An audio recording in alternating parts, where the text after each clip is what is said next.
Hey, you crazy cats!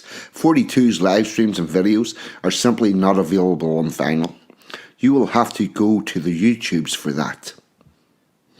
So if you want content about British traditions and culture, cutting edge social commentary from an unapologetically patriotic perspective, along with a side order of madness you simply will not find anywhere else, then this is the place for you. And to all those early adapters in the chat, don't forget to hit the notification bell. That's how you get the good stuff, and make sure you never miss a tasty treat. So with that being said and done, squeeze yourself in. Let's get into it. You know you want to.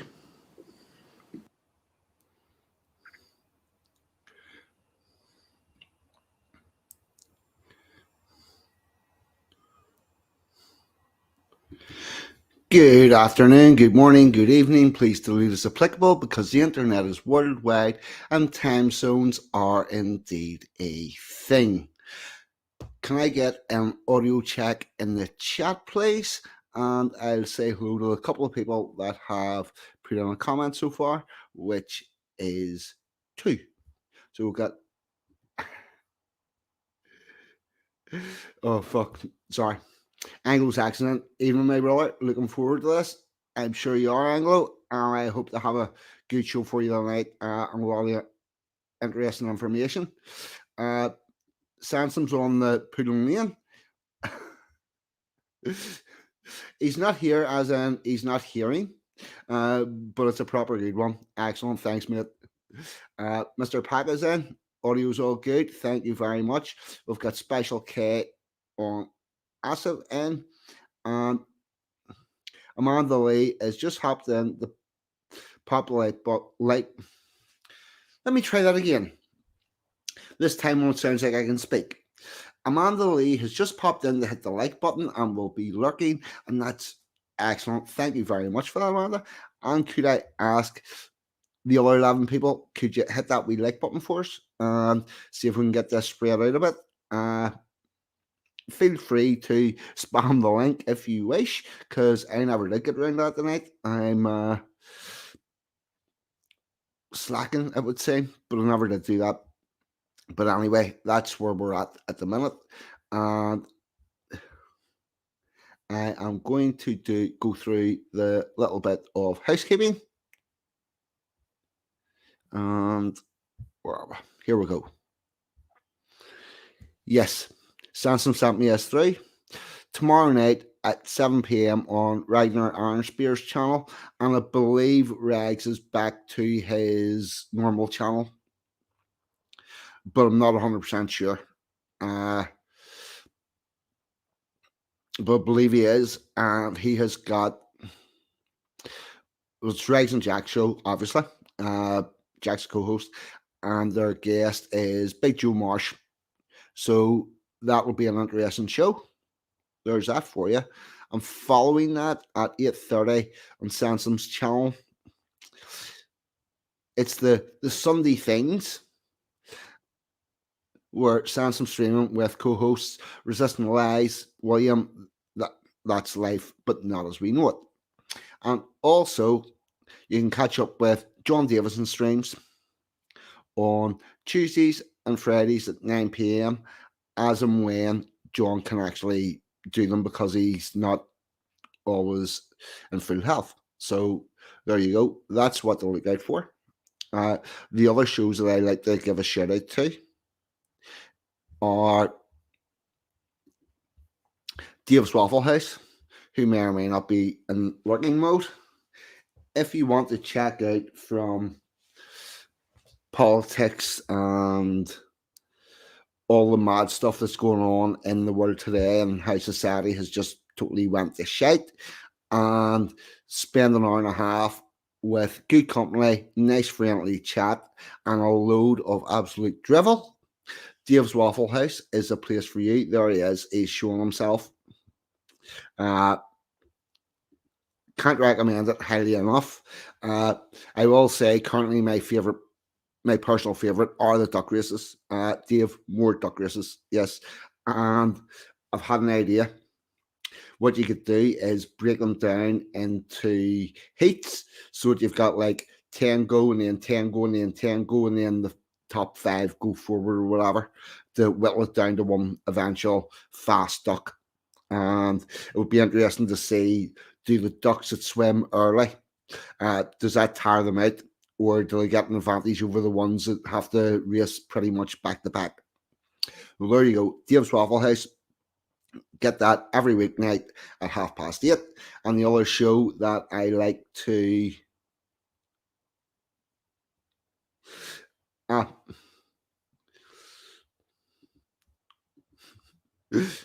Dave Waffle House, my new channel, Waffle Dave's House, also Monday to Fridays at 8:30 p.m. Very good, Sansom. And there's a wonderful Emma G's in. Hope all's well with you. Although I've seen you like about half an hour ago. There you go. Lovely to have you in. Yes, a duck hunt. Well, actually, you don't have to hunt too far, Special K. They're just on the screen, racing up and down like ducks. It's absolutely quackers, but I can highly recommend it. Now, if you want something that's not that and actually has information from around the world about all the crap that's going on, Robin from Courage is Secure, she's your girl. She covers all that, does it very well. So that's another one you can look out for. She's on YouTube, Rumble, BitChute, Odyssey, Facebook, every bloody thing that you can get.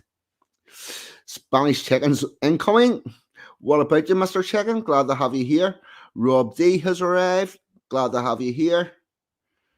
Paka, I think I said hello to you, but I'm going to double up just to be sure. Welcome aboard.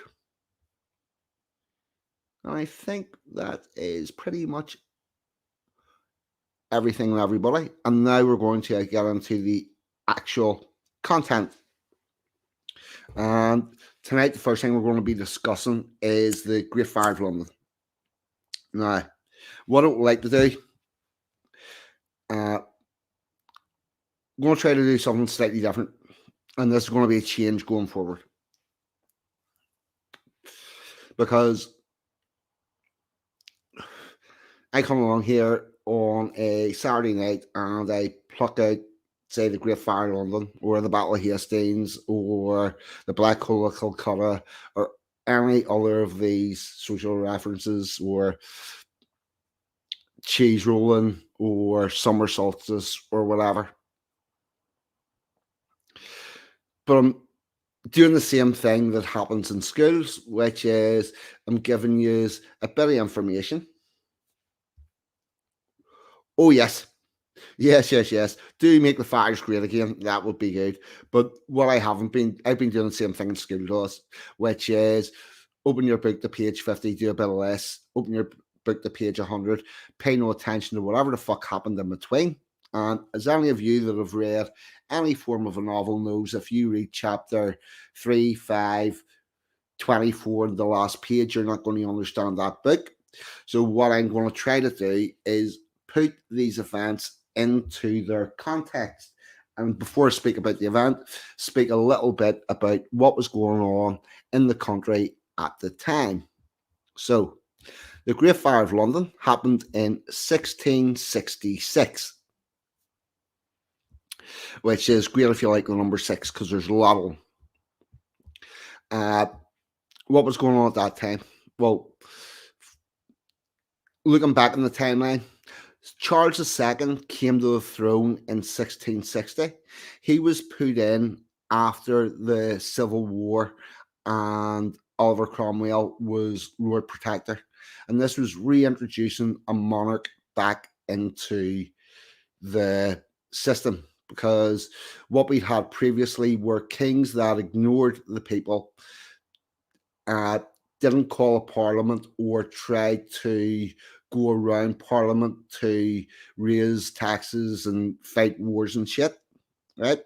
So we had a civil war and we brought in King Charles, who pretty much stuck to the Magna Carta. He was also known as the Merry Monarch because It seems he did a lot of fraternizing with the ladies and may have up to 13 illegitimate children. So he was enjoying himself, having a good time, but he was walking the fine line between the Catholics, the Anglicans, the Presbyterians, and ruling pretty much for everybody as he was supposed to be. The king's supposed to be uh, the rudder that just speaks for the people and can speak for and to people on both sides of the political divide. And the elected professional politicians are supposed to deal with the politics, and that's what was going on quite successfully. But there were a couple of hiccups in the 1660s. Fucking 1960s. I'm going to so the first thing I'm going to put up is a little bit about London in 1665, so we can understand the circumstances right before the Great Fire. Okay. Now I'm going to check the chat before I jump into that and rearrange my screen. Oh, he was. He was indeed a player, and why not? If you're the king, that's one of the benefits of the job. No TV shagging was a thing back then. It was indeed. Sorry, I'm just checking through the chat. Arms, what about you, chum? Glad to have you aboard.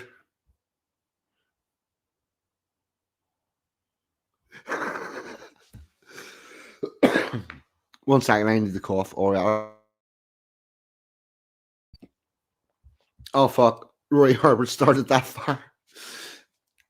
I can guarantee there's somebody in Rory's past that has something to do with this. That's another thing. I haven't seen Rory about for a while. Does anybody know whether he's okay or whatnot? If he's just not tuning in, that's fine. But it's been a while from seeing him. If anybody knows that he's okay, stick that in the chat for us, please. That's all I'm really interested in. That he's doing okay. And everything's all going well with the two new grandchildren.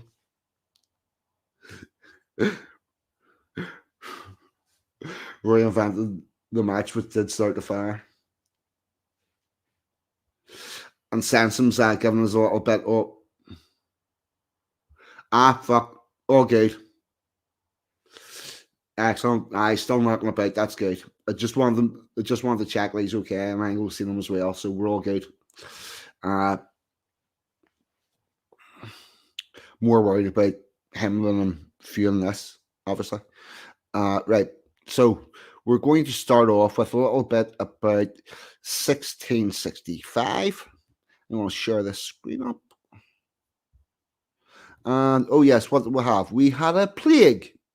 Oh, actually, before I share this up, I think 1665. What was happening in Ireland at the time is 1641. We had the Massacre of the Protestants, where the Catholics rose up and went to their Protestant neighbours' houses and stripped them naked at gunpoint and marched them out of the villages and into the countryside.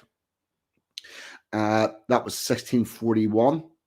Then they had about 9 years of war. Then Oliver Cromwell come over and restored peace. And so that's what was happening across the water over in this end. Right, so London, 1665. Share screen. And yes, London 16. We had a plague. Actually, you should check and see. Yep, that's looking good. The Great Plague of London lasted 1665 to 1666.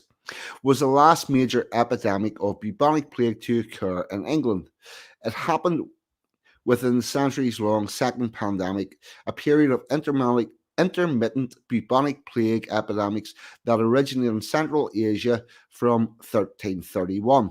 The original China flu, the first year of the Black Death, and included related diseases such as bubonic plague and septicemic plague, which lasted until 1750. Right, so people at this time are not incredibly healthy. I'm going to skip that and go to London. So the plague was endemic in 17th century London, as it was in other European cities at the time.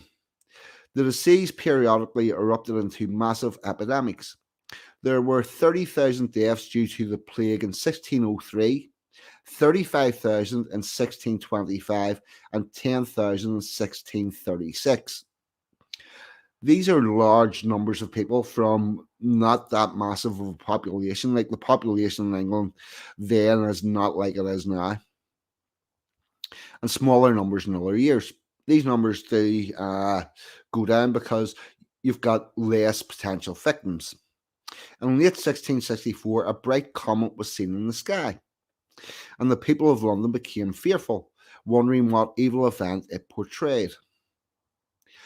London at the time was a city of about 448 acres surrounded by a city wall that had originally been built to keep out raiding bands, and in the south by the River Thames. I believe that wall was originally built by the Romans. I'm not 100% sure. People who are better on their English history than me could maybe let me know about that.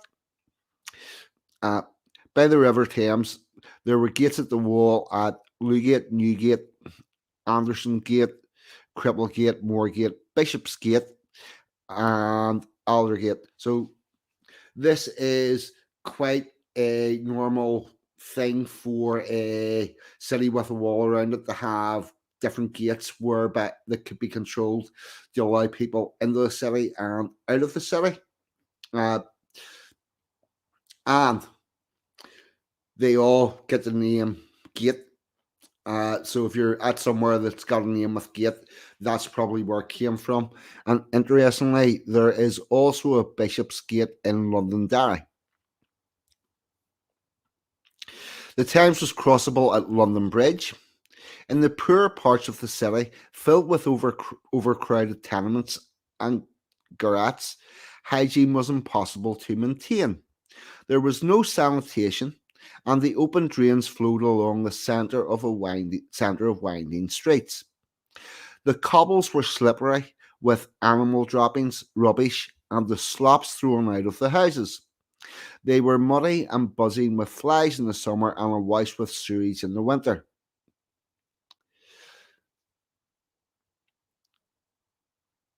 So it's like a city in the 1600s. That's how everywhere was. You will notice that from then until probably about 1980, the state of our, maybe 70, the state of our cities improved and so did sanitation and all that sort of stuff. And then somehow in the 80s, it all started to go back down the way again. I mean, I have people shitting in the streets again. I don't know why. Anyway, the city corporation employed rakers to remove the worst of the filth, and it was transported to mounds outside the walls, where it accumulated to and continued to decompose. The stench was overwhelming, and people walked around with handkerchiefs or nosegays pressed against their nostrils. And these people actually figured out that for it to work, it had to block out the smell. But we'll get there. Some of the city's necessities, such as coal, arrived by barge, but most came by roads. Carts, carriages, horses, and pedestrians were crowded together, and the gateways in the wall formed bottlenecks through which it was difficult to progress. The 19th century, the 19 arch London Bridge was even more congested. Those who were better off used hackney carriages and sedan chairs to get to their destinations without getting filthy. The idea of these was not to stop you, to save you walking, but so as you weren't walking through the crap. In the same way that Barnum would charge $2 to get an elephant get on the back of an elephant or some other large animal to take you into the circus because he'd had the elephants and the horses shitting at the gate. It's that sort of a deal. The poor walked and might be drenched by water tossed up by wheeled vehicles, slops thrown into the street, or water pouring off overhanging roofs. Another hazard was the choking black smoke belching forth from soap factories, breweries, and iron smelters. Breweries are going to be very important because back at this stage we were still using a very weak version of beer for water, which didn't make you sick because the brewing process involved boiling. And about 15,000 households that were burning coal to heat their homes. Outside the city walls, shanty towns with wooden shacks and no sanitation had sprung up, providing homes for the craftsmen and tradespeople who had flocked to the already overcrowded city. The government had tried to limit the development of these suburbs but had failed. Over 250,000 people lived in them. When royalists had fled the country during the Commonwealth, now, here's where it's going to get quite interesting. Whenever it says royalists in this context, we're talking about the royalists that we're talking about the previous king that was ousted from power in a civil war and had his head chopped off because he wasn't doing what the people want. The people who supported those royals had to flee the country, had to flee the city because, strangely enough, they could have ended up with the same fate. So while it's talking about royalists here, it's not the people that we would class as royalists now, or indeed loyalists, to give it the proper fucking term. The loyalists or the royalists would be the people who were in the Commonwealth with Oliver Cromwell, putting in a king that's going to actually rule for all his people and actually listen to them. So anyway, whenever they had fled, they had left many a fine townhouse vacant, and some immigrants to London had crowded into them, converting them into tenements that housed different families in every room. These properties were soon vandalised and became rat infested. So, what we can tell about that was London was indeed a little bit of a shithole, and we as a country have progressed quite a lot since then. And with that, I'm going to check the chat.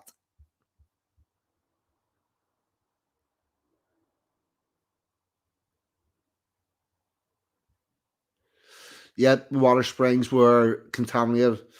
Yep, does sound like Birmingham. Thanks, Arms. Sounds like Dublin in a few years. Yeah, it. Uh huh.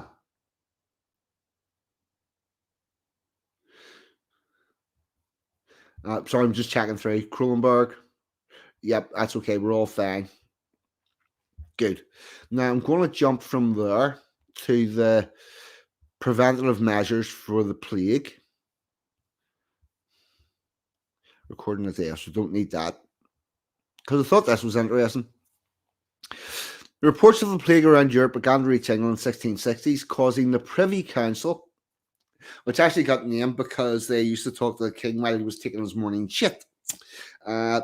Little bit of tidbit of information you find out whenever you're fucking watching a lot of history podcasts, but there you go. To consider, so they began to hear about in 1660s. The Privy Council began to consider what steps might be taken to prevent the crossing to England. Quarantining, isolation of ships had been used during previous outbreaks and was again introduced for ships coming into London in November 1663. Following outbreaks in Amsterdam and Hamburg, 2 naval ships were assigned to intercept any vessel entering the Thames estuary. Ships from infected ports were required to moor at Hole Haven on Canary Island for quarantine a period of 30 days before being allowed to travel upriver. That was in the 1660s.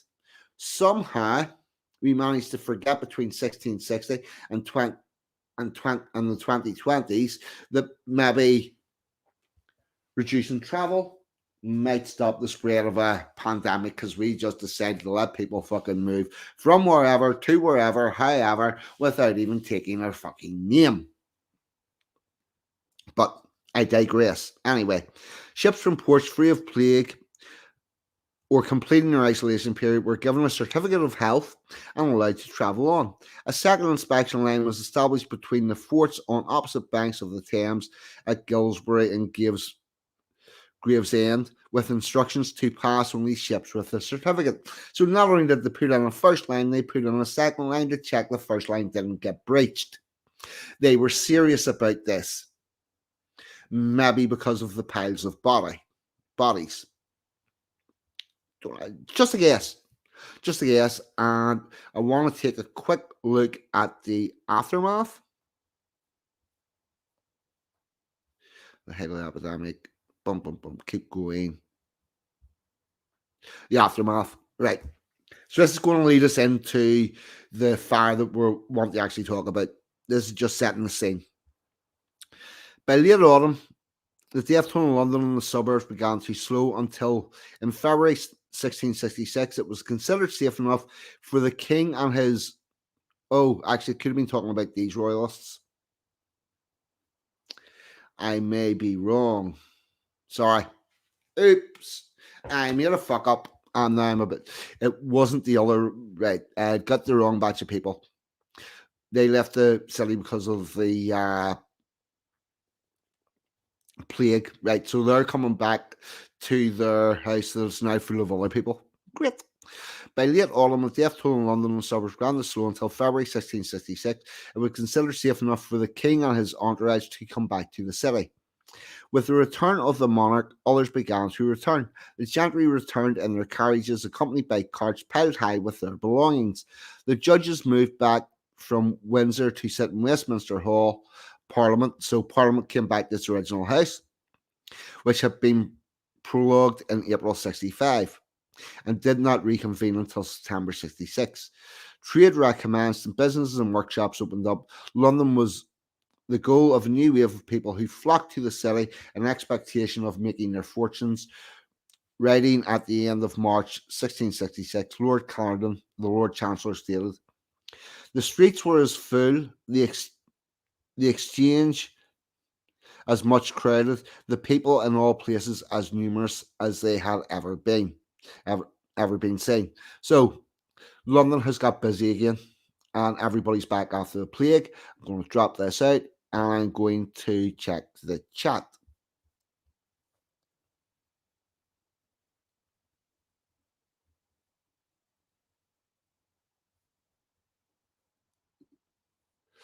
Brad, what about you, Sean? I would love to see the original St. Paul's.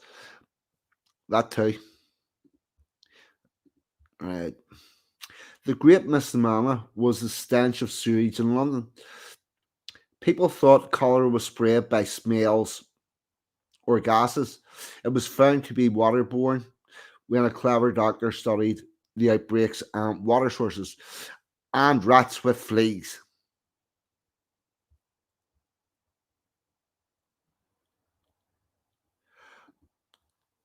Anglo, I have no idea, to be totally honest with you.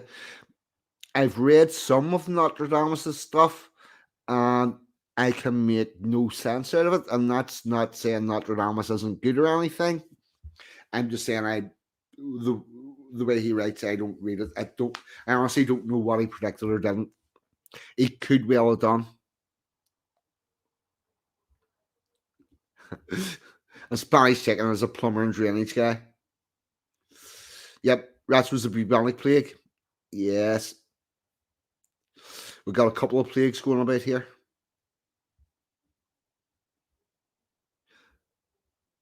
Right, that's okay. It was just checking the chatting, which is all good. And now we'll have a quick look at the fire. just get my link. Actually, I think before that we'll have a. Yeah, we're going to talk about the fire. It would be remiss not to give you a quick blast of this, seeing as we're talking about fire. All right, here we go. StreamYard.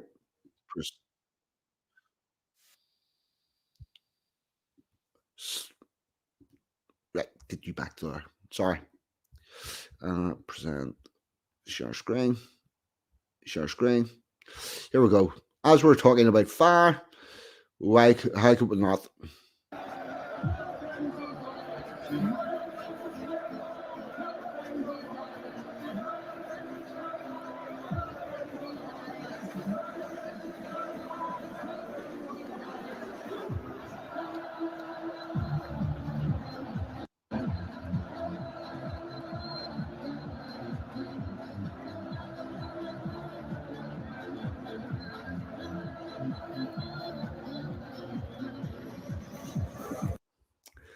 There you go.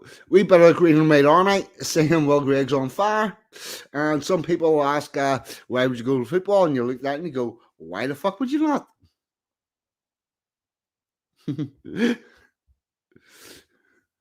Okay, well, we're about to get to that, Mark. I'm not sure if I have a total death figure, but it will feature. If I can find my actual link, that's the one I want. And StreamYard, and this is coming from the London Fire Brigade, and I would say that they would be the correct people to have the knowledge about this.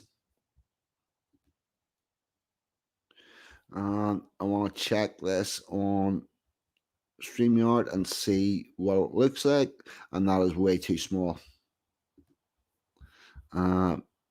View, zoom in, and I'm going to zoom in again, and I'm going to check out this yard. Fuck shit.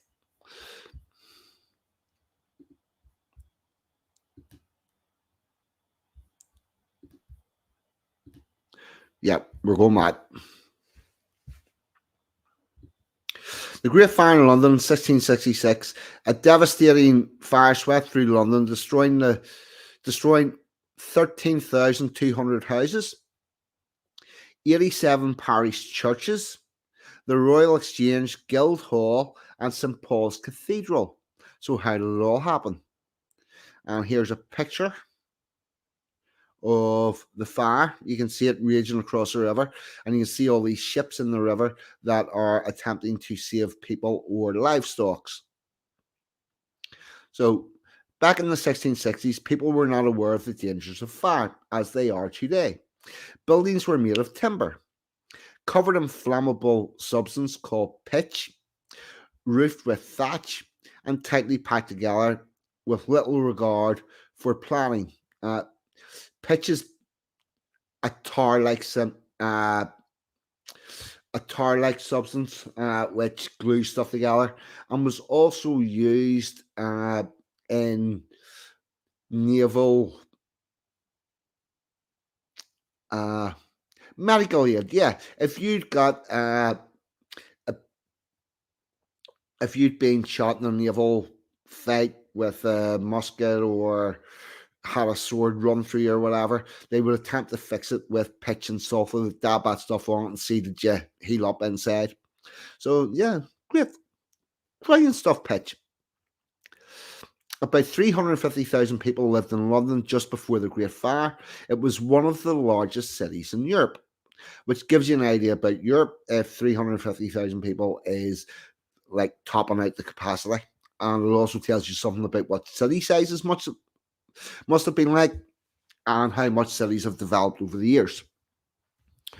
Homes arched out over the street below, almost touching in places. The city was buzzing with people. Lots of animals lived in London too. There were no cars, buses, lorries back then. So as well as houses, the city was full of sheds, backyards packed with flammable hay and straw because you need something to feed all those animals. Interesting point. Following a long dry summer, the city was suffering a drought. If you're wondering where and when, strange weather conditions affecting fires and stuff, and the way it's reported across Europe and all that. If you're wondering when that started, well, it wasn't last year, because here we have it. Part of the problem with this fire was the weather. Although apparently it rained all the time back then because we're in global warming, it's much warmer and drier now, but obviously not. Water was scarce and the wooden houses had dried out, making them easier to burn. It was a recipe for disaster. Hmm. In 1666, there was no organised fire brigade. Firefighting was very basic with little skill or knowledge involved. Leather buckets, axes, and water squirts were used to fight the fire, but it had little effect. And that quotes from Jane Rugg, who is the museum curator. The Great Fire of London started on Sunday, 2nd September in 1666 in a baker's shop on Pudding Lane, belonging to Thomas Fariner.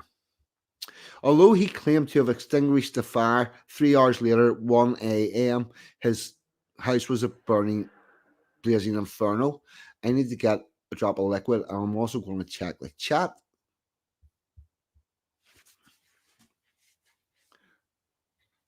Sorry, getting liquid.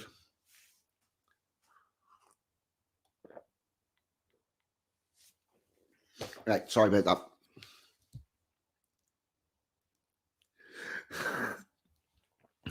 We need another great fire. Yep. I reckon if we had a great fire in London, it would probably do about £27 million worth of improvements. Where we're at,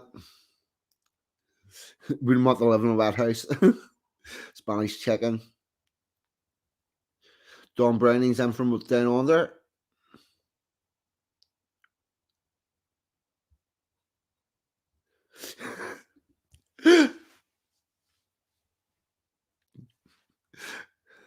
Oh fuck. World end. Women and children most affected.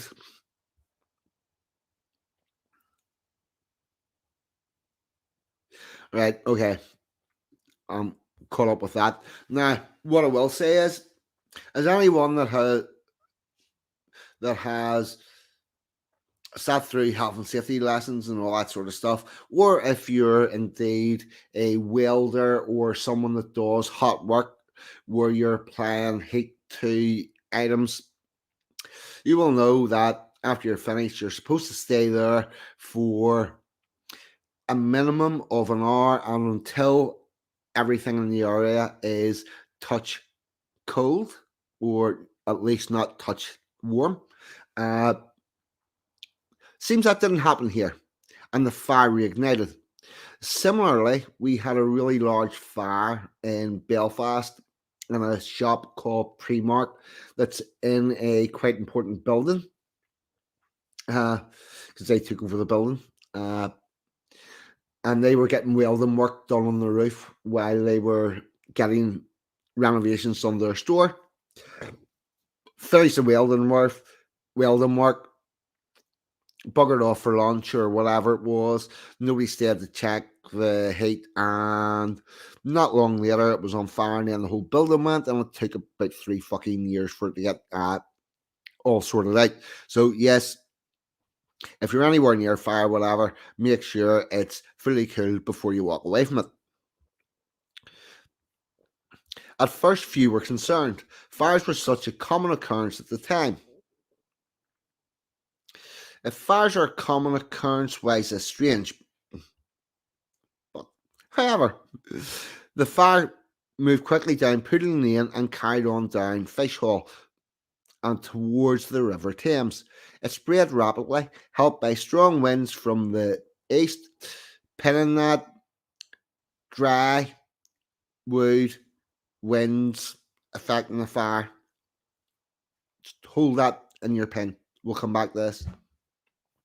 When it reached the Thames, it hit warehouses stocked with combustible products, including oil and tallow. Yeah, it probably set the fucking river on fire as well. Fortunately, the fire didn't spread south of the river, but only because a major blaze in 1633 had already destroyed a section of London Bridge. Right, so it gets onto the bridge, it gets to the fire block, and it has to stop because that was done on a previous fire. Great. Uh, I'm going to guess this is Samuel Pepys, the diarist. Samuel Pepys, a man who lived at the time, kept a diary that has been well preserved. You can read it in full here. I don't want to read his whole diary, but I've logged that in my brain because this will be worth coming back to at some stage. He was a clerk to the Royal Navy who observed the fire. He recommended to the king that buildings were pulled down. Many thought it was the only way to stop the fire. The mayor was ordered to use fire hooks to pull down burning buildings, but the fire continued to spread. People forced to evacuate their homes choose to bury or hide whatever valuables they couldn't carry. Pays himself buried his expensive cheese and wine and carted his other belongings off to Bethnal Green. From the diary of Samuel Pays, Monday, 3rd of September. About 4 o'clock in the morning, my Lady Batten sent me a cart to carry away all my money and a plate and the best things to Sir W. Riders at Bethnal Green, which I did ready myself in my nightgown in the cart. And Lord, to see how the streets and the highways are crowded with people running and riding and getting off carts at any rate to fetch away things. So you've got a state of pandemonium with a whole bunch of people fleeing the fire, just as it should be, and total panic. People, I'm going to say this. See, whenever there's a massive fire coming towards you, and some fucking lunatic is saying, "Don't panic," or "This is no time for panic," fuck off. This is the exact time to panic. This is the time to run full pelt, get a cart, get a horse, get your belongings on you in a panic, and get them the fuck out of the road. This is the time to panic. You're allowed to panic at this state. In fact, not panicking would be totally unreasonable. No, we're not watching that video. Short video. Yeah, 5 to 7 rolls. No, definitely not. Oh, this is one of the leather fire buckets. You've got a bit of rope there that you can carry it by, and then you can fill water into it. Pay spoke to the Admiral of the Navy and agreed they should blow up houses in the path of the fire. The hope was that by doing so, this would create a space to stop the fire spreading from house to house.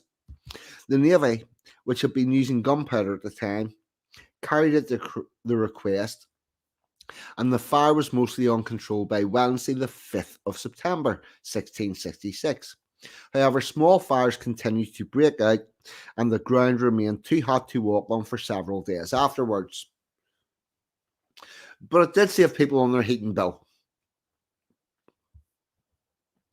Page recorded in his diary that even King Charles II was seen helping to put out the fire. So the king even got involved. This is how serious it is.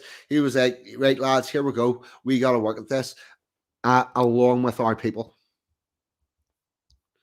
From the diary of Samuel Page, Wednesday, 5th September. Lord, what a sight it was by moonlight to Lord, what a sight it was by moonlight to see the whole city almost on fire, that you might see it plain at Woolwich, as if you were by it. So what he's saying is, if you were as far away as Woolwich, you would feel like you were close to the fire. What happened after the fire? London had to be almost totally reconstructed. Temporary buildings were erected that were well equipped. Temporary buildings were erected that were ill equipped Disease spread easily, and many people died from this, and the harsh winter that followed. So you haven't got your proper thatch, haven't got your proper house, uh, when the building and windows and all that sort of stuff. You can't heat the place, then people die from the cold.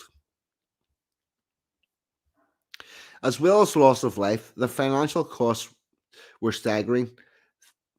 13,200 houses, 18 parish churches, the Royal Exchange Guildhall, St Paul's Cathedral, built during the Middle Ages, was totally destroyed. The costs were an estimated 10 million.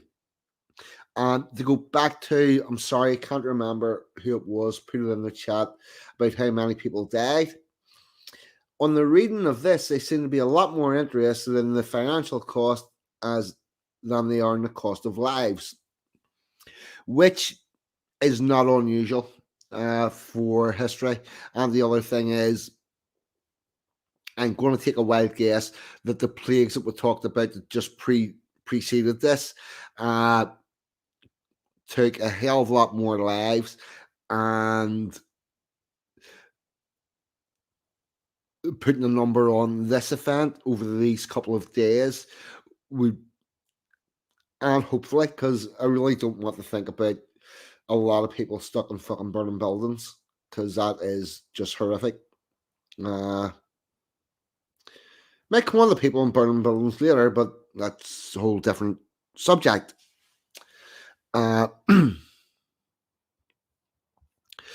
Shortly after, clever businessmen spotted an opportunity to provide the surety.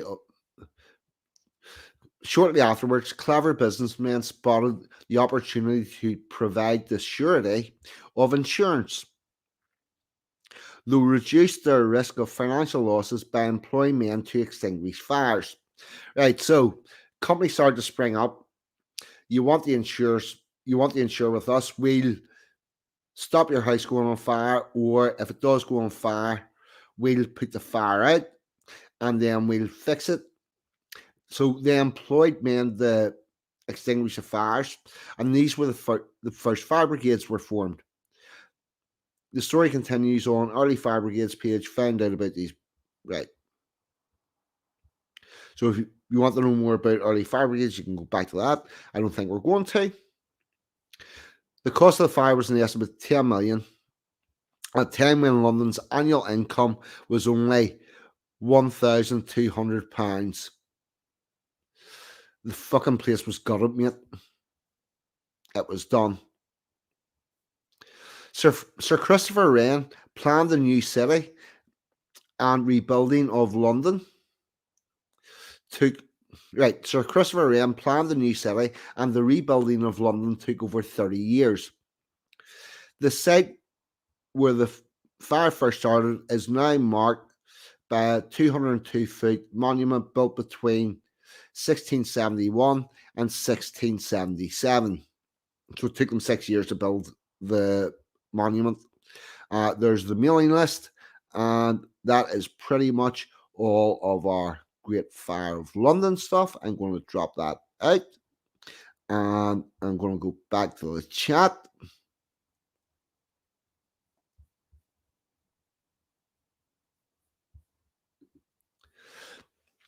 It does sound like a reset to you. It does.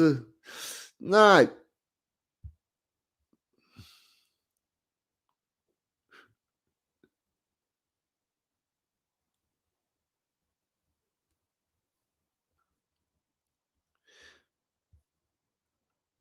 so I'm just checking through the chat.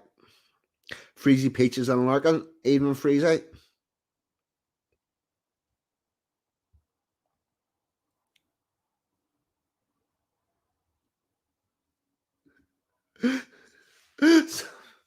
Sammy lost the wheel of Parmesan on that fire. Right, now, talking about resets and fires and all that. Now, here we go for something interesting. Now, I'm going to pull up this page. Percent share screen.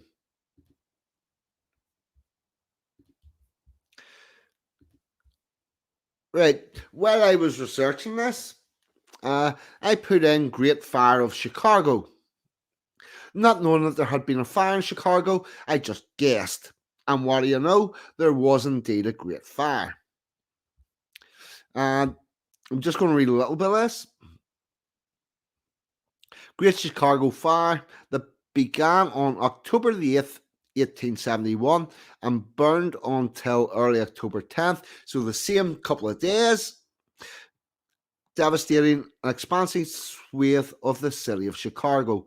Chicago's growth in the mid 19th century was unprecedented. The population reached nearly 30,000 in 1850 and was triple that a decade later. Cheap transportation from the outskirts of the city encouraged middle class dispersal, but poor neighbourhoods near the downtown area were congested. Structures were also built of wood. Serious fires were frequent, but none would compare to the one started on October the 8th, 1870. Months without rain had parched the city, and the major fire the previous night had exhausted firefighters and damaged equipment. So, yes, this other great fire, apparently, one of the main causes was it hadn't fucking rained. Uh, I'm not going to go down and find out very much more about this. I just wanted to say Chicago had a great fire also in 1871, and it was affected by the weather, as we often hear. Now, then I was like, I don't know, what about San Francisco? What's the chances? And here we go. San Francisco Fire of 1851. How would you have guessed? San Francisco Fire of 1851, May 3rd, 4th, 1851's catastrophic configuration that destroyed as much as three quarters of San Francisco. During the height of the Californian gold rush between December 1849 June 5th, San Francisco endured a sequence of seven severe fires, of which it was the sixth that was by far the most damaging in terms of property value. It did three times as much damage as the next two. Where are we?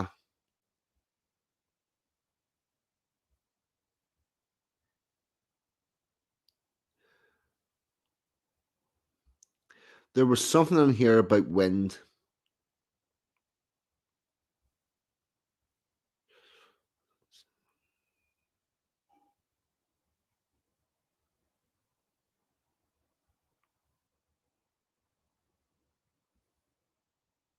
Oh yeah, here we go.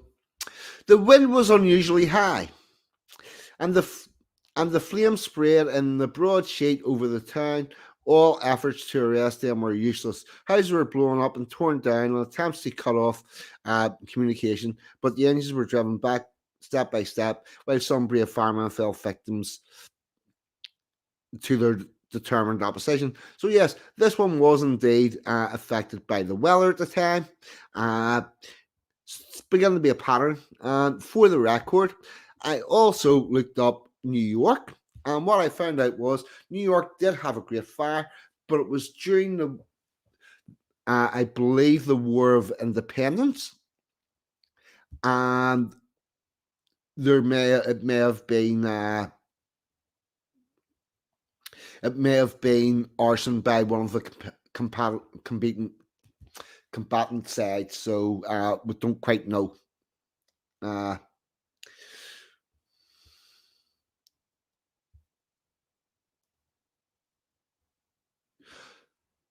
Chicago was the windy city, and that was dry. San Francisco was the one with the wind, but they have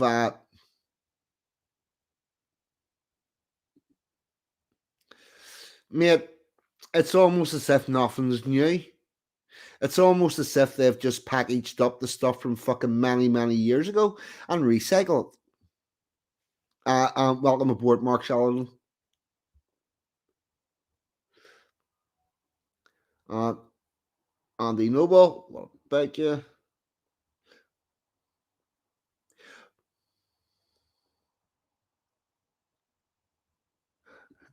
Yes, we are on a hot topic. So that's pretty much all of the. We're coming to the end of the fire. I want to talk a little bit about what happened after that. But as we come to the end of the fire, I suppose we really got to. Uh,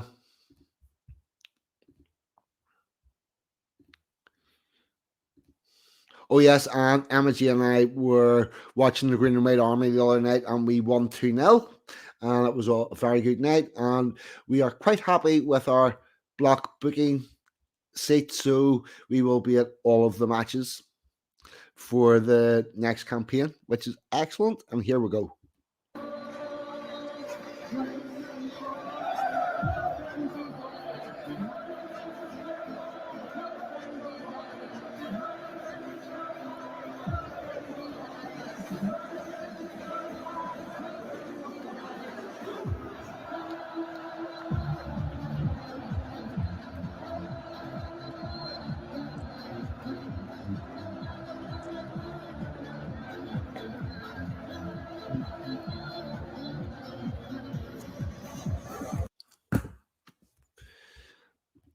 I bet I'm going to get fucking copyrighted for that. Like, uh, go on the lads. Right, so I'm just going to check through this.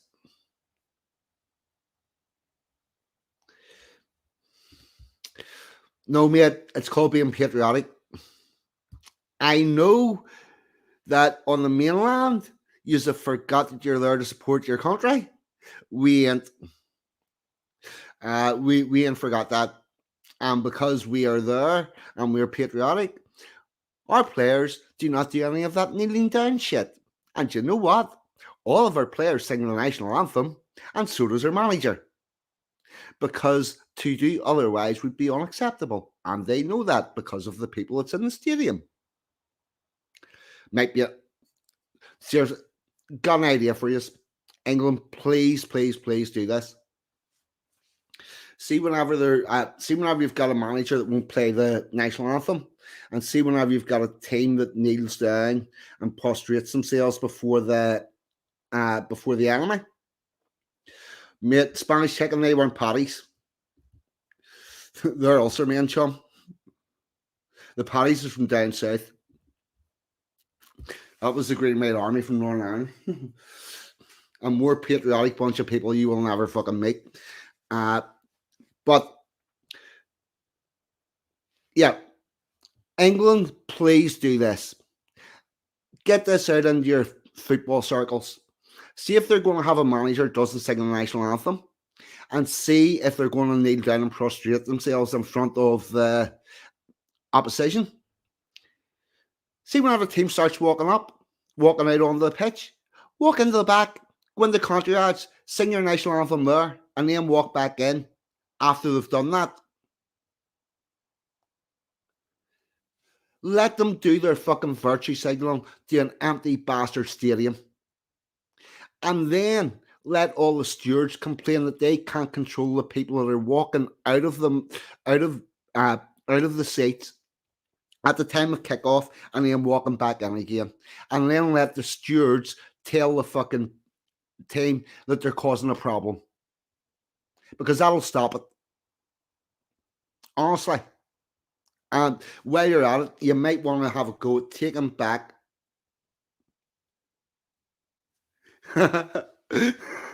Yep, angles all over it. uh, and there are no photographs of Northern Ireland players taking a knee because we just do not do that shit. We kneel for the king and to take aim. Oh fuck yeah, that you're supposed to offend if you're playing away. You're supposed to be offending the other fans. It's sort of part of the job.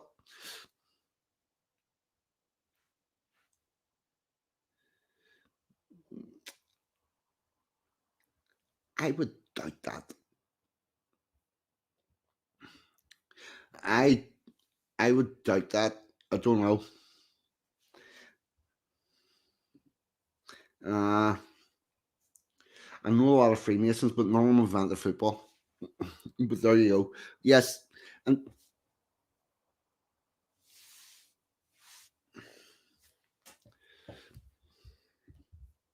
Angle. That's why you're fucking. That's why your players are taking a knee because you think the people that are with you are not. Uh, whenever they stop, they're nothing to do with you, nothing whatsoever. They're uh, they're just not, and they don't like you. And the favourite thing for the Irish people to do on a night out is sing "Ooh Ah Up the Ra." They fully support the Provisional Irish Republican Army. Uh, so maybe figure out who the people are before you start to love them. That don't love you back. And the next thing might bring this home. Right. Now, what else was I going to say? Where were we in our timeline? Because I did a little bit of a tangent. So, what happened after 66?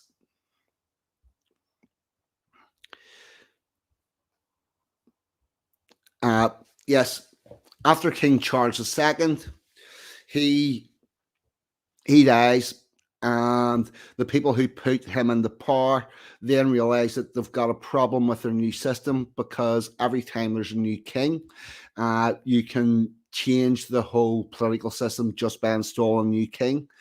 And that is going to lead to the Glorious Revolution, where we tie the monarchy of England and Great Britain, United Kingdom, Commonwealth, all the places the king's king of or queen's queen of, and it ties them to this one royal family, which alleviates a problem that there was with the line of succession. So that's what happens next. That's where the Great Fire London sits. It's a large event, and it's between the new Parliament and the Glorious Revolution.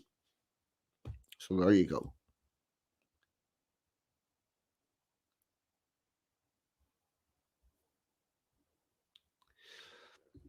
Who divided who? The Celts divided this island whenever they invaded in 325 BC and started a war. That's who divided. If you want the actual history of it. Anyway, I'm going to do a musical interlude. Oh, Angle of the Divide was there before. The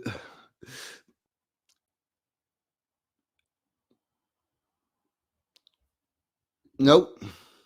Uh, for the record, Ireland has never had a king that was not also the King of England.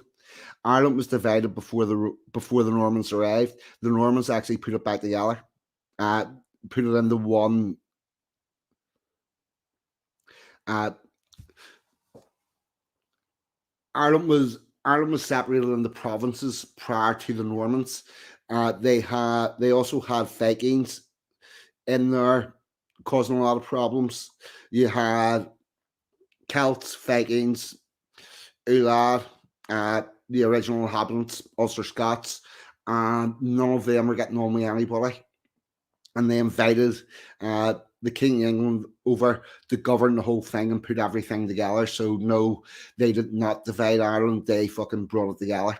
Uh, However, they wanted proper laws and the laws to apply equally to everyone. And the Celts could not live with that. And that's why we currently have a divided island and a divided society. And what we're going to do is I'm going to do a musical interlude and then I'm going to move on to the next topic. Just let me get the musical interlude up.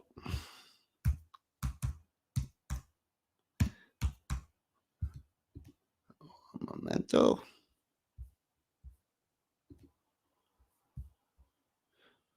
One second. What's up? I'll have to wait for advertisements to go through their cycle.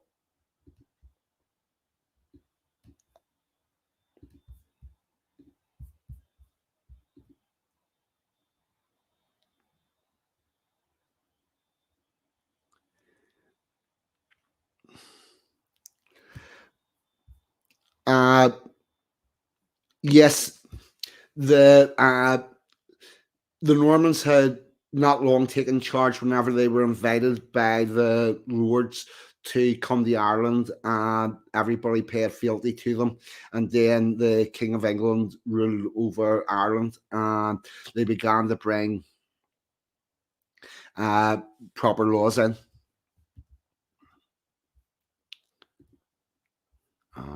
Right, here we go. Lever Johnny Lever for our musical interlude.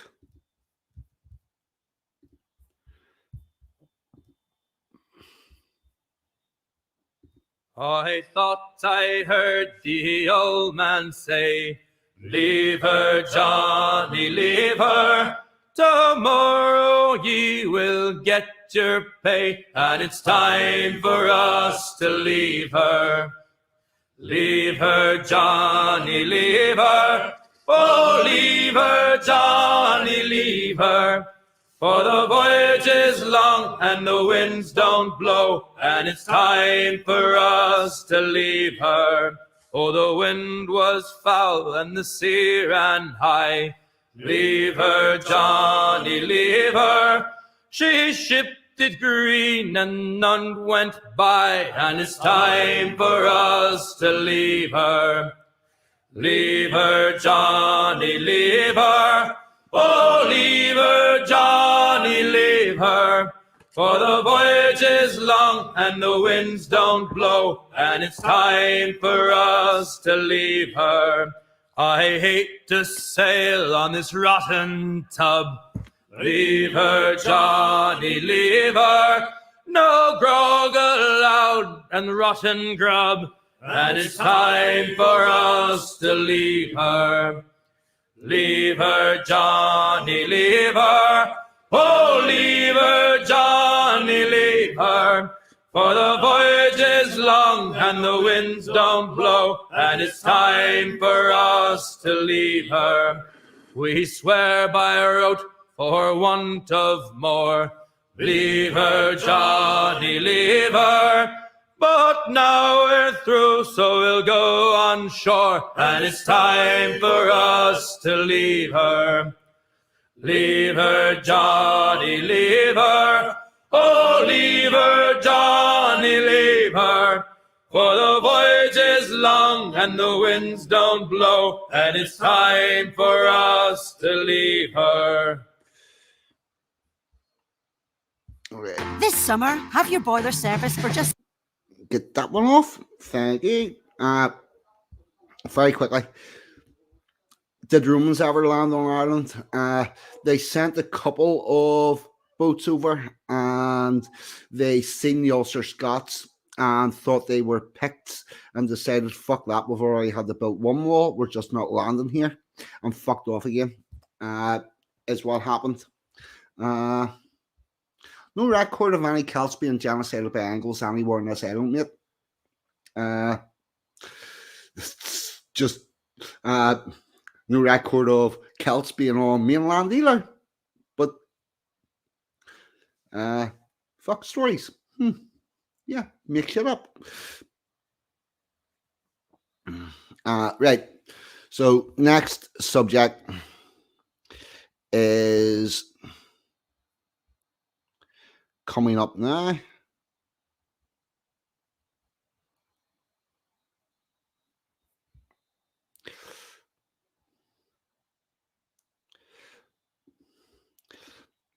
Yes, they must. And you must realise that the Irish are patriotic to Ireland and not Britain. They don't like us. Right.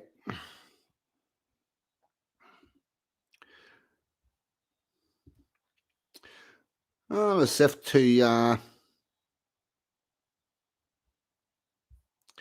oh, for fuck's sake. This thing is now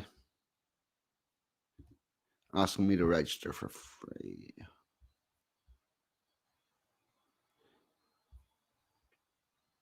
Right. I will present that here. Share screen. Share screen.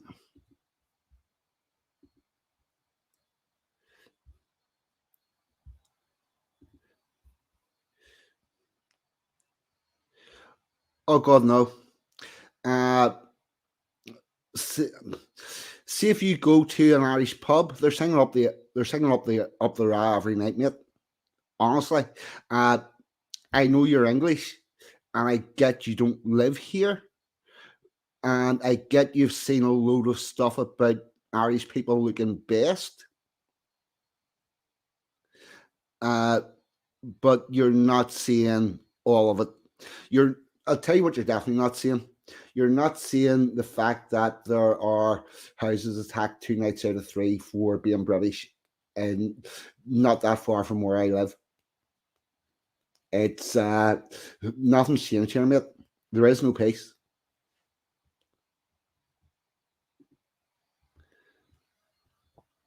All right.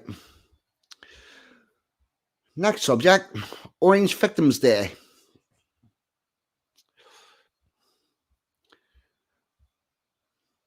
The main Orange Victims Day event this year will take place in County Tyrone, where 85 members of the organisation were murdered by the Irish Republican Army during the Troubles. The organisation is the Orange Order, Grand Orange Lodge of Ireland. They are an organisation that protect the history, culture, and tradition, the British history, culture, and traditions of this island. And for that, a lot of them have been murdered. Commemorations were taking place across Northern Ireland over the next few days in the memory of 342 members of the order who were murdered. The majority of the Orange victims were murdered while serving as members of the security forces, but others had no connection to the security forces. The order adopted 1st September as a remembrance date in 2018. And there's a picture of one of the brethren laying on a reef. It was chosen because it's the anniversary of the largest loss of life inflicted on the Orange family in a single terrorist attack. The IRA murdered 4 Orange men, and a 5th later died from his injuries in an attack in Tullyvallen Orange Hall in South Armagh on the same date in 1975. This year, as the 1st of September falls on a Sunday, with the main remembrance event taking place with a church service in Anstrew Presbyterian Church, County Tyrone, led by Grand Chaplains Reverend David Reid and Reverend John Noble. A short parade and leaf laying ceremony will also take place. Now, what I will say is, if you've been watching my streams for a while, you see I have been posting videos of the parades. This is the organisation, the people that do those parades. These are the people that are getting killed mainly for doing those parades. The Orange Order Grand Master Edward Stephenson said, "This year, members of the Orange Institution and our friends in the Royal Orders will come together for a church service in the Anderstown Presbyterian Church on Sunday afternoon as we remember 342 Orange men and 1 sister who was murdered at the hands of terrorists.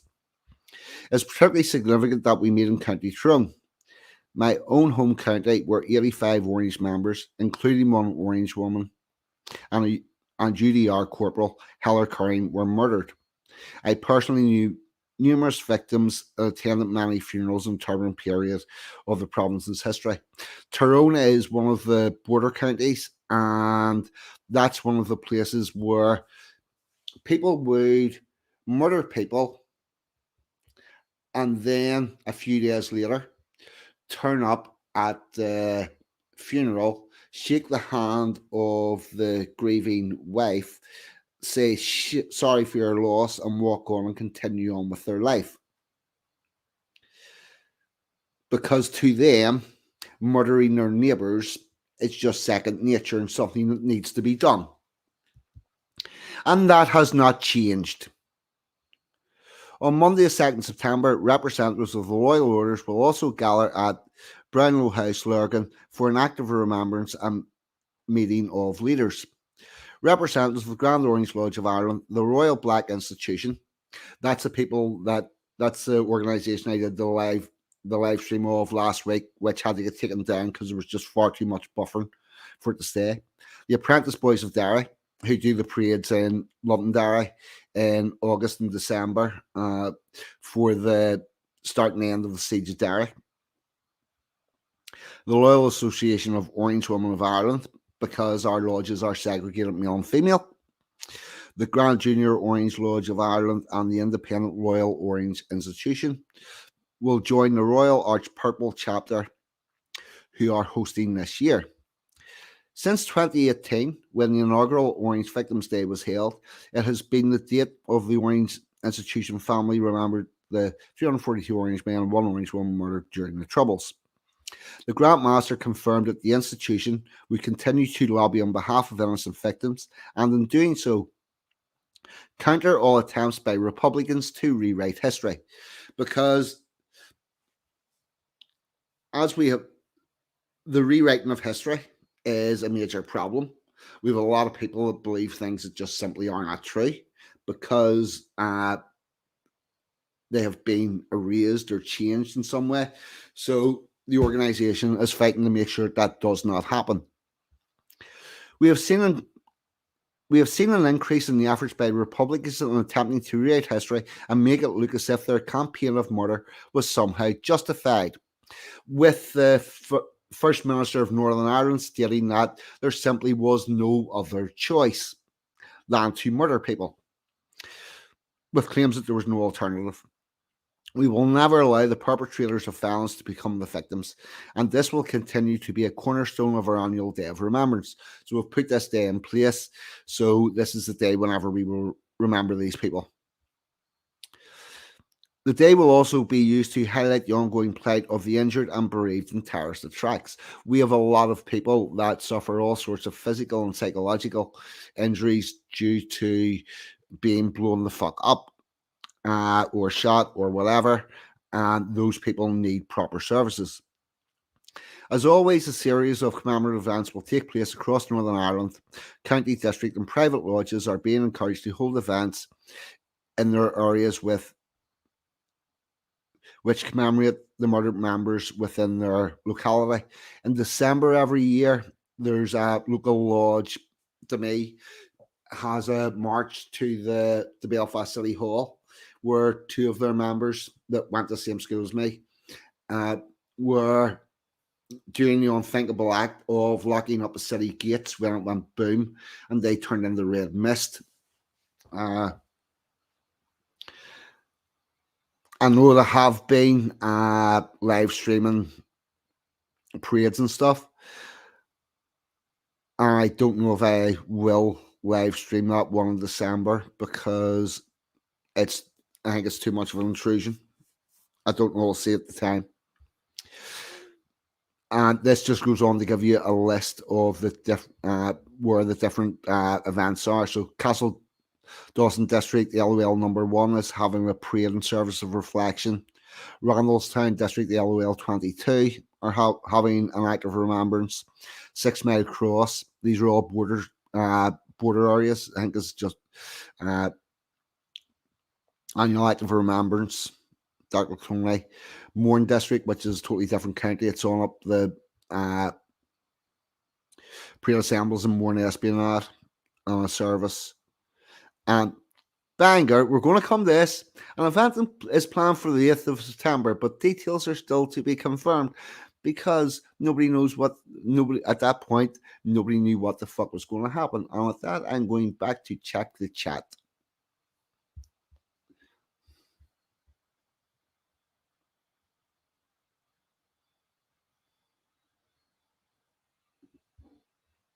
Spanish chicken?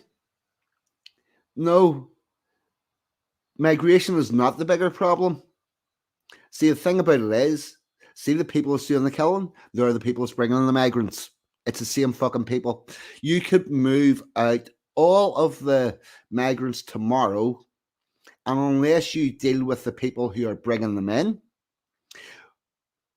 which is basically the British public, then you ain't getting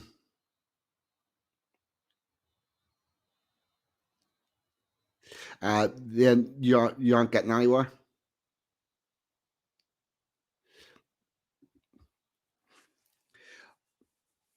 Anglo, I need to hook you up with an English lodge, mate. Brother, I do. Do me a favour, Anglo. Send me an email or a telegram or whatever. We'll get in touch. We need to have a wee chat about this. I think I could get you hooked up. I think you would be. I think you would enjoy. Oh yeah, but see, whenever you're being flooded, the first thing you need to do is plug the hole. No point scooping out the water if you're going to leave the hole. The first thing is if you want a blueprint, the first thing you need to do is take back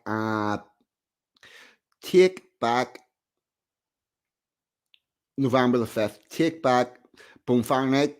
Make that a patriotic event, like the way it's supposed to be, like it was always supposed to be. Take back last night at the proms and make that a patriotic event, like it should be. And then start to build from there. Is what I would suggest. Now, my next little bit, I wanted to show this.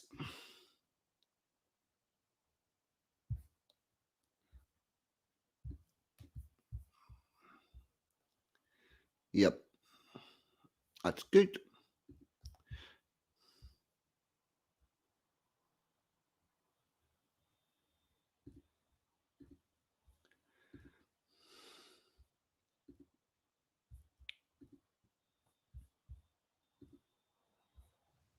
One guy appeared with a mask and armalite, another one on his shoulder, and just as they come in, they start firing. And some people made a rush to get maybe some round towards the toilets. Those people that are probably on the side nearest the door to come into got a better chance of getting to the toilets than the people on the far side. The three people up around the top of the table were from Master, the chaplain, and another guy sitting further down the hall. They fell. They were shot and they fell. I was sitting down at the bottom end of the table, and I got down, I lay on my face with my arms up around my head and the edge of the table. And I can remember seeing one of the guys standing with a chair over his head, and I went, shooting went on, suppose, probably 30 seconds, no more. And it sounded like as if it was going on forever. All right, I just want to check in the chat. Did everybody hear that? Do you need to hear it again?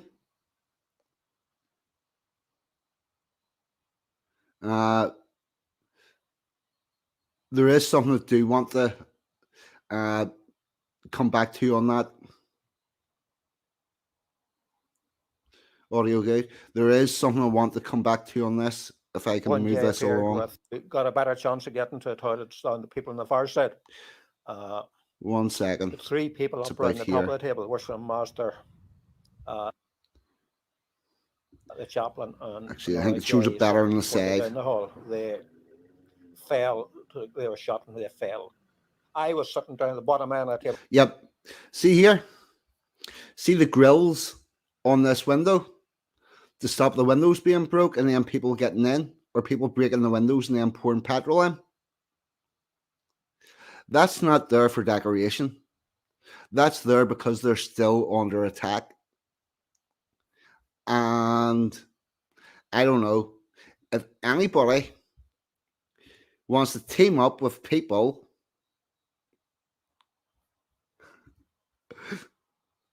nice one. But if anybody wants to team up with people that can walk into a hall full of unarmed men and just fucking shoot them, work away. But I can't. And I never will be able to. We're not the same. That's just Nice one, Anglo. Big respect to you. Big respect to your dad. Big respect to your dad, Anglo. Now, here we go.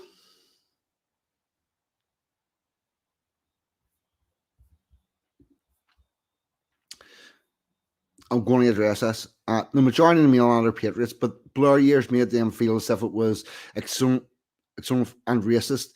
I do believe, though, that is changing now, thank God. Yeah.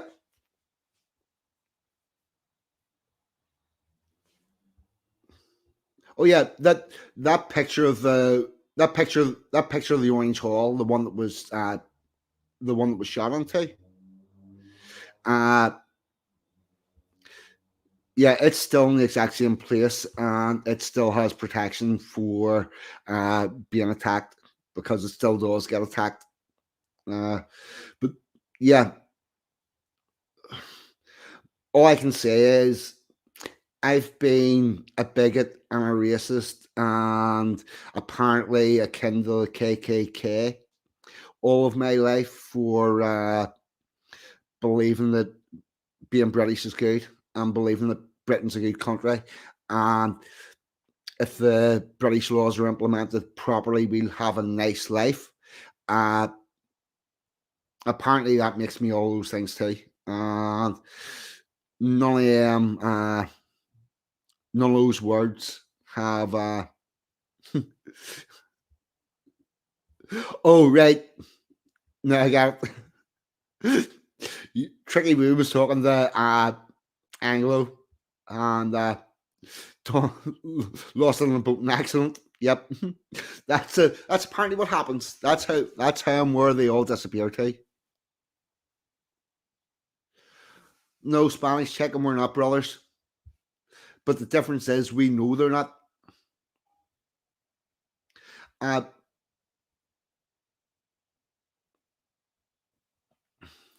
yes, they ain't doing that in England. But see what they're doing now to the Protestants. Yeah, no, it's okay. No worries. It's funny, tricky way. Don't worry. But what you have to realize is what they're doing there is the exact same thing that they were doing in 1641. These people have been killing us from they arrived in the island, and they ain't stopping unless they're stopped. Are there Irish people that are good? Yeah, but you ain't fucking getting under my roof. And what would be really good is a nice strong Ireland beside a nice strong Northern Ireland with a nice strong border, and us all doing our own thing. But getting involved with people who are liable to murder you is never a good idea. Here we go. And we've got another one. This one is coming from. This is an article. It was in the Belfast Telegraph, and it's behind a paywall. And I am shamelessly going to use the thing that allows you to get past this paywall and put it on the internet because this needs to be seen and heard. Share screen, press reader. There we go. Fucking forgot it goes this way. An Orange Law says it is deeply dismayed by council's refusal to allow commemoration in one of its parks. The planned service in September the 8th had been organised by Bangor District LOL number 18 as a day of remembrance and reflection for the 343 Orange Order members killed during the Troubles. The Lodge told the Belfast Telegraph, Bangor District are deeply dismayed by the council's rejection of a request to use Ward Park for a 15-minute act of remembrance on Sunday afternoon. Ward Park is a public park in the Bangor area of Northern Ireland. It's used for all sorts of things. They have concerts in the park. They have all sorts of stuff going on. But they decided that a commemoration for people murdered by the Provisional Irish Republican Army was beyond the pale and they couldn't have that there. The Orange Order said, we believe that Ward Park as a public space should be available for use by all members of the community, including Bangor District. Ours and North Down Borough Council said it had a legal obligation to promote good relations, which includes screening third-party requests to use its land. The Lodge's request to use Ward Park was screened against Section 75 of the Northern Ireland Act, Good Relations, with specific focus on the impact it may have on relations between persons of different religions, beliefs, political opinion, or racial groups. Spanish chicken, let me break it down for you. Those people you want to get involved with won't let us remember our dead. I'm going to say it again. The people that you want to get involved with are against us having acts of remembrance for people that were murdered because it reminds them that they murdered the people. I don't know how I can make this any more clear. We can't work with these people. The council added, due process requires the council to undertake an equality questionnaire impact assessment. Subject to the outcome, permission may be granted a date later. This was confirmed to the requester. The council said that the request was assessed as distinct and different from permission provided for other broader remembrance or longer established events. Right, so this is somehow different. The Lord said Ward Park was used every Sunday in July and August for concerts and other events. It added, but council can't let Bangor District have an act of remembrance for those who have gave their lives so we have freedom today. This decision is discriminatory against our community. North Down MP Alex Easton has accused the council of hiding behind bureaucracy and saying it caused deep hurt to families and veterans. He said, I am profoundly disappointed and deeply concerned by the council's decision to deny the use of Ward Park for services to remember innocent victims of the Troubles, as well as those brave men and women who have served in our security forces murdered by the IRA. This decision represents a grave injustice to the memory of those who have sacrificed so much. The refusal, citing the policy and the need for an equality assessment, is a periodic obstacle that disregards the significance of this event. The process should not be used to have an excuse to block respectful and solemn remembrance service that is vital to our community's healing and unity. The council must recognise the deep hurt and disappointment this will cause to families of victims and veterans in the wider community. The council also refused to allow its flagpole to be used to honour fallen heroes, which Mr. Easton branded a further insult. The flagpole is a symbol of our collective memory and respect for those who have served and died in the line of duty, the MP added. If you want to find the MPs that actually stick up for their community and say something, we've got someone. The announced use under the guise of the policy from 2021 is an affront to the dignity of those who served. The council said the use of the pole was turned down in line with its current flag policy, which only permits the flying of the Union flag on 15 designated days a year, because on those 15 days it's not offensive to the Irish nationalists, but the rest of the year it is. This is where we're at. And by the way, this is coming to England. Actually, it's happening in England. It's actually happening faster in England than it is in Northern Ireland, because we fight this shit and have been fighting it for 300 bastard years. Mr. Easton urged the council to do the right thing and reconsider its decision. The bureaucratic delays and policy constraints should not be used as means to prevent our community from paying tribute to those who have given the ultimate sacrifice, he claimed. That's the end of that article. What I can tell you is they did not get access to the park, and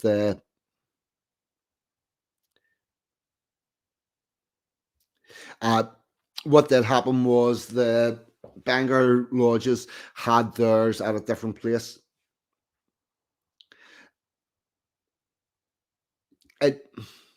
Spanish, it's as simple as this. They want a totally different way of life to us, and we're in the way. Oh, we have walls. There's 200 yards from where I'm sitting. The Belfast full of walls.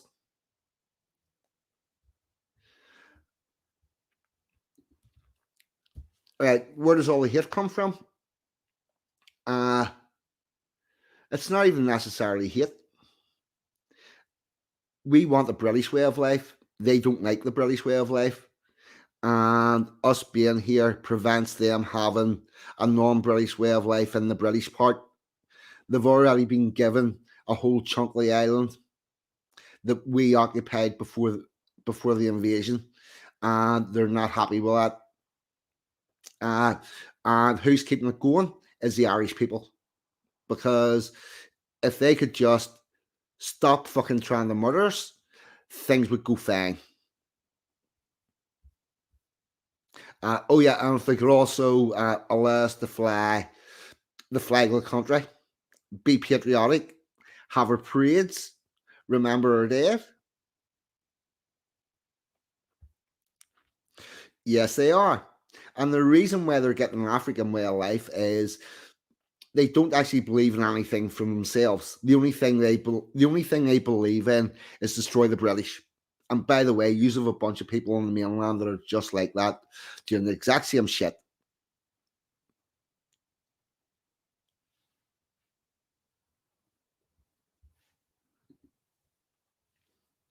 Haven't seen sight nor sign of Dangerfield in a while. Tricky Woo. I hope the channel's actually still there.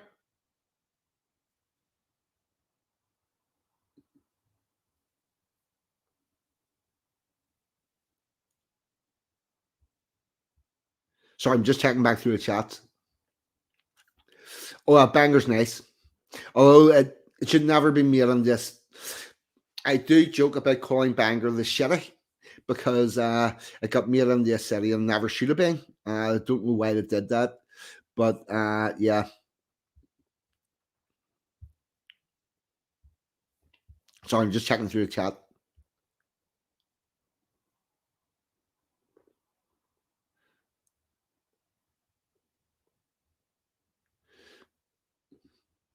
This is true. Right. Here's what I'm going to do. I'm actually going, yes, I'm going to play a bit of this because it seems apt. Just need to go and find this.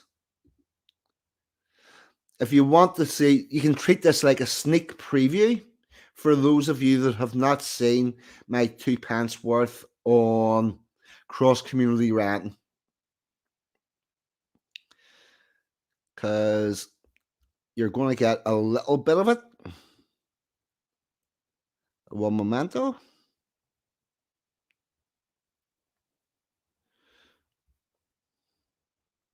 The tail end of my bit on cross-community ranting, which I thought was very good, although my computer is being very slow just at the moment. There we go. A few on YouTube. I'm going to need...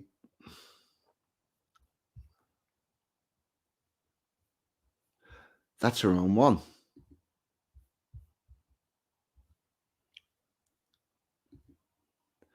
All right. Just get this to the right part. One momento. Just get this to the right part.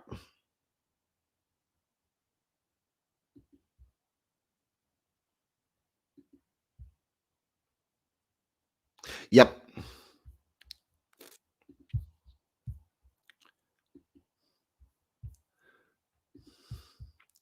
All right, here we go. Share screen.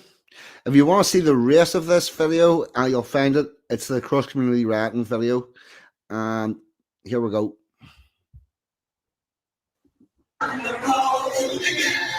Yeah, Kelly's bars. On the road again. We're on our way to paradise. We love the jungle tea. Right, so that's Kelly's bar in Santa Ponsa, advertised advertising their days out with that song. And I possibly understand it. It is quite catchy. It seems to be in them all. Here's another one.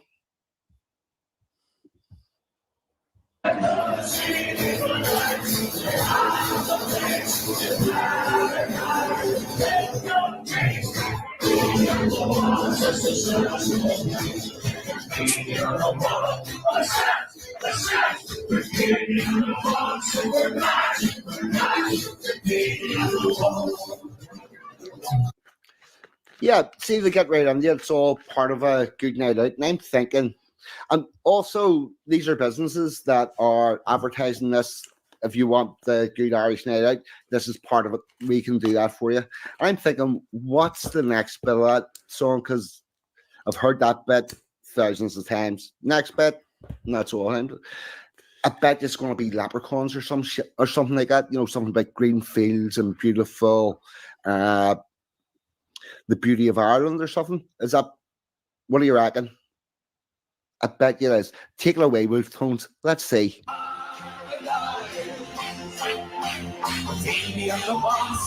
Same song?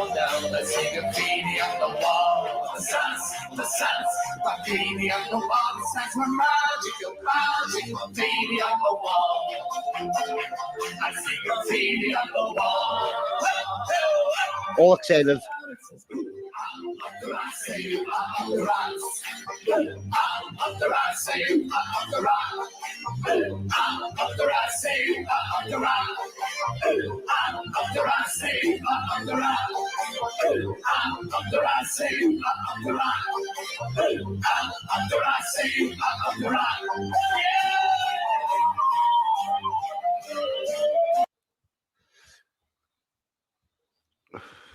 No, it's not.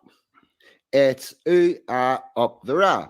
And for those of you that don't know what that means, it is support for the Provisional Irish Republican Army, the group of people that murdered the most soldiers, the most police officers, the most prison officers, the most civilians, the most Protestants, the most Catholics. Yeah, the fucking murder machine. They are in huge focal support for the Troubles in Northern Ireland and for the people that caused it. And if you think that there's going to be a meetings and minds there, I've got a load of £7 notes. I'm sorry if this isn't funny, but sometimes it's not meant to be. Anyway, hit the like. There you go. That's the end of that. Is the tail end of my video on the cross community ratting. The guys that came up from Kulak, they went back and oh, Mac, what about you, brother? Yep. The guys that come up from Kulak, they were told to fuck off because it's too close to British people and we're no longer welcome. Now, if you want to hear good Irish music that does not support the Provisional Irish Republican Army, go see the band Almaxen, Clan of Celts. They're actually a very good Irish band and do a good live set. Yeah, see, exactly. It's like if you listen to people, they'll actually tell you. It's not hard. But what I will say is, see groups like Clan of Celts and all that are not really Irish, but are taking money out of that community. Fucking keep going, mate. Make it the biggest, bestest night out ever. Get in there, take the money. Because see, whenever it's going to you, it's not buying something bad. My message is I fully as an East Belfast loyalist, I fully endorse Clan of Celts and any other Irish band that's like that in England, knocking about the Irish scene, making money. Go for it, lads. Get in there and get as much as you fucking can. I wish you every success in the world. And that's honest, I'm not even joking. Plus the fact that Almac is very good. Uh, yeah, so there's that. Nah, other than that, I think what I'm actually going to do for a bit of a palate cleanser, because I haven't played it in quite a while. I'm going to do a little bit of music and then wrap this up because we're coming up in 2 hours. But we're going to do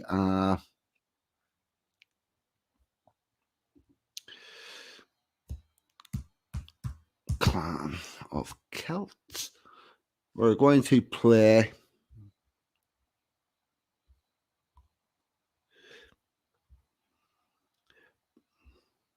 yep. Or oh, look, advertisements to get past here.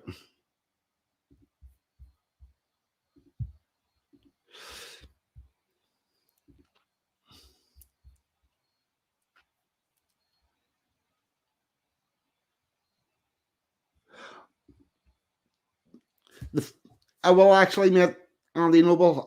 It's something I've never heard. It's news to me, but I will look into it. I'll even ask people about this. But there you go. And thanks for dropping in, and always welcome. And what I'm going to play is a little bit of Clan of Celts, which is a song about a thing called the Monday Club. For those of you that are blissfully unaware, the Monday Club is a thing that happens in Ireland, north and south, and anywhere that Irish people go, whereby you go to the pub whenever you finish work on Friday, and yeah, Friday, Saturday, and Sunday drinking's just not enough, and you have to go drinking on Monday again as well. That's the Monday Club, and here's a song and homage to it, which is fucking excellent, and it features my mate Al Mac.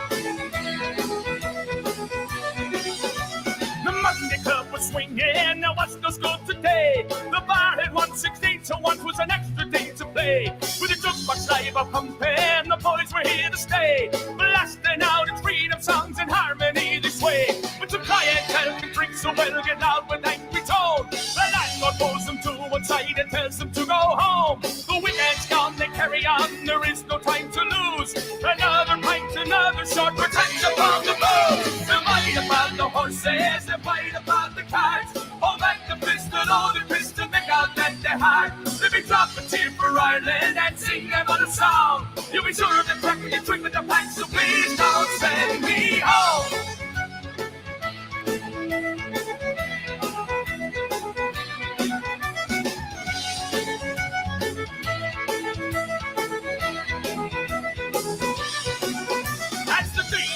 Evening, the crack was still in flow. Some could stand and some were down, but none of them would go. The runners took the bets and the firemen poured the drink. The banter back and forth was fierce, but none of them could think. When tomorrow comes, there's no more fun. It's back to sight they'll drift. The heads are down, they'll have to craft to make up for the shift. As the week goes on, their thoughts will turn to another Monday club. When Friday comes, the tools go down. It's time to hit the pub. They fight about the horses, they fight about the cards. Hold back the pistol, though they're pissed to make out that they're hard. Let me drop a tear for Ireland and sing them on a song. You'll be sure of the crack when you drink with the pack, so please don't send me home.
about the horses and fight about the cards. Hold back the pistol, oh, the pistol, make out that the heart. Let me drum the cheer for Ireland and sing them a song. You'll be sure of the crack when you quit with the pack, so please don't send me home. Please don't send me home. Please don't send me home. Please don't send me home.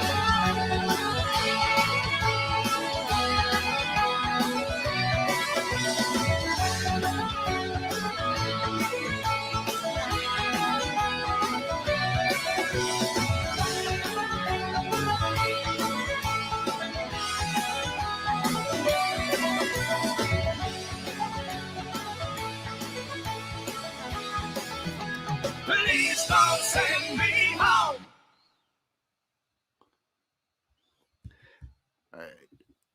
Drop that out.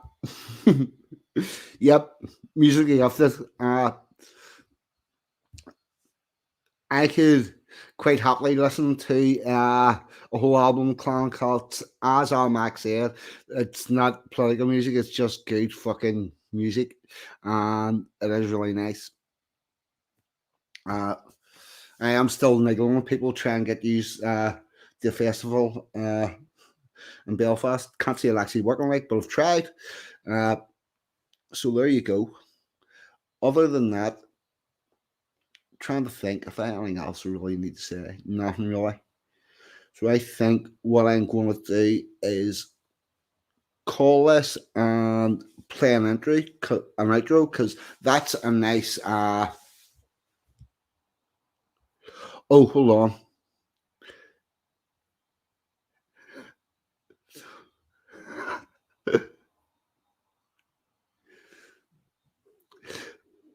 Brad James was filming, and there was Brad, I think. Oh, yes, there was. There's that. Brace yourselves. Queen's University, Belfast, is the least diverse university in the UK. It's got a very, very limited diversity of thought because it has been taken over by Irish nationalists pretty much. You'll find the Protestants in Ulster University, Jordanstown. Queen's University is not a very welcoming place for people that look, sound, or have opinions that make them British. Yep. That song, Please Don't Take Me Home. Whenever I heard that, I was like, I need to talk to somebody involved with that because it was so good with Sal Mack, which is where we had our first interview. And he was talking about collaborating with other people who are of our perspective and getting music and stuff out. Oh yeah, it's been bad from the 80s, mate.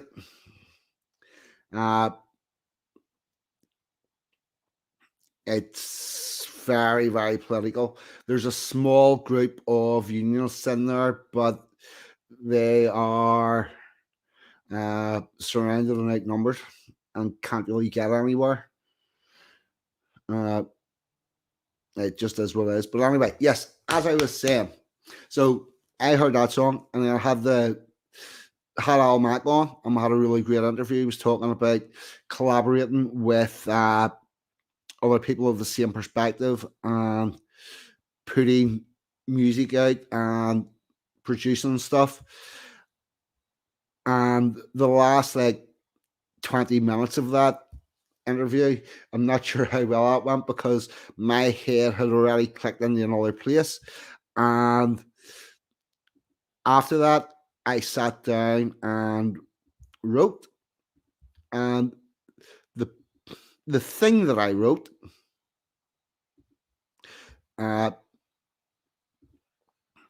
turned into this.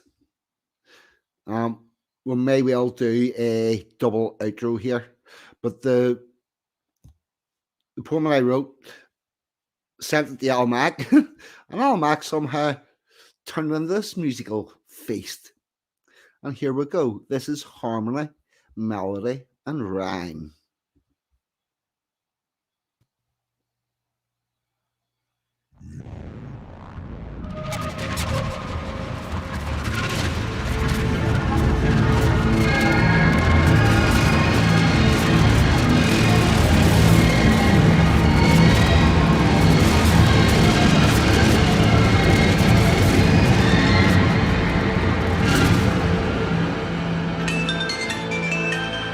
Hello, this is 42 speaking. Welcome to the Resistance. You are not alone, and we shall walk this journey together. What about you, chum? If one brings a guitar and one brings a voice, then they stand together and make their own choice. Let us gather together those that can perform, and from the scarred timbers build our own platform. For from that grand house they tried to burn down, there's gold in the ashes if you look around. Let us gather together those that can perform, then from those scarred timbers build our own platform. Build our own platform. We will sing words of wisdom. We will sing for all time. Harmony, melody, and rhyme.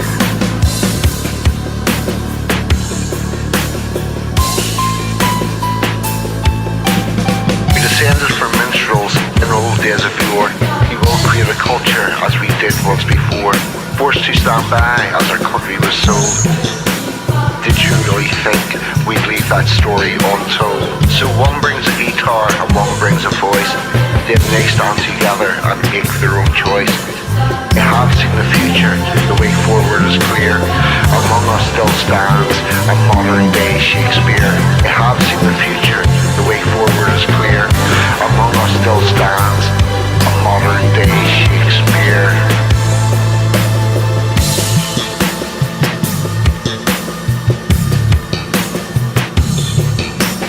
Forced to stand by as our country was sold.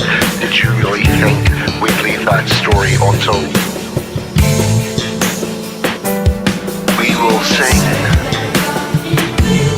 words of wisdom. We will sing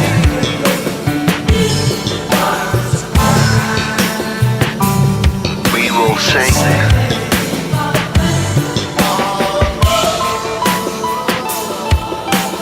harmony, melody, rhyme. Harmony, melody, and rhyme.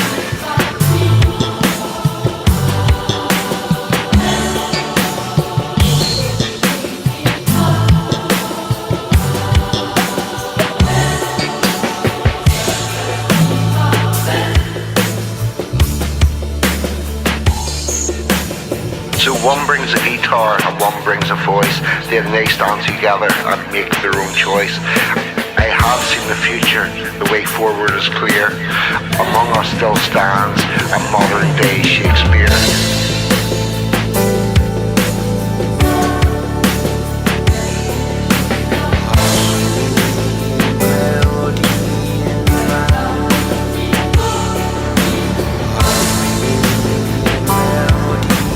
With power and wealth, you control the mainstream, but you never realized you could not kill a dream. So we will gather together those that can perform, and from the scarred timbers build our own platform. You're talking to 42. What about you, chum? If one brings a guitar and one brings a voice, then they stand together and make their own choice.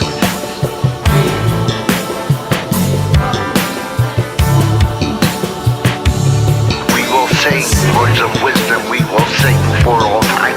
We will sing for our people. Harmony, melody, and rhyme.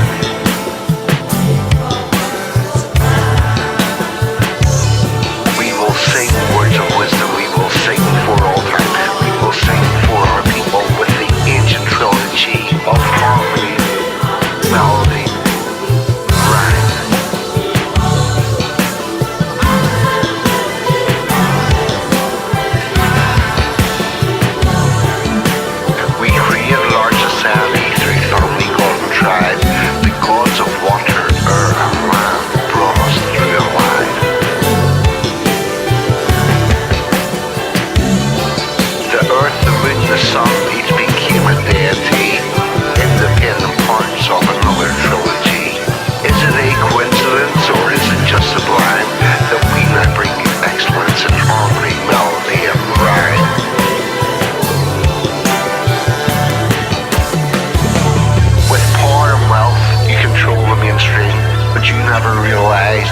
cannot kill a dream. You cannot kill a dream. And we shall walk this journey together.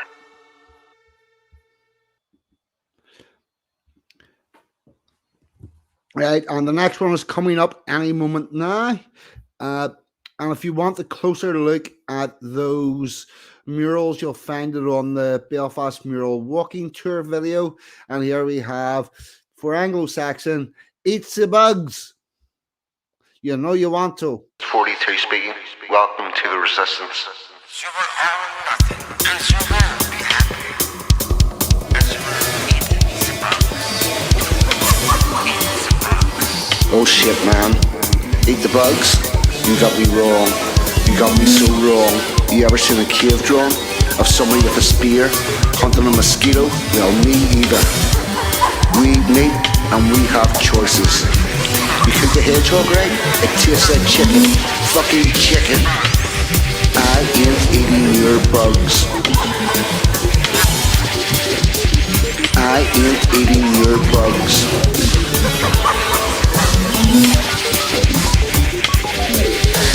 I started off with nothing and I'm never going back. I'm not getting on your progressive track. With Agenda 2030, I refuse to engage. I can see where it is going and it's just another cage. I've got hedgehog, I've got rabbit, I've got wild hog. Fuck it, I could even move to Alaska and get me a nice caribou.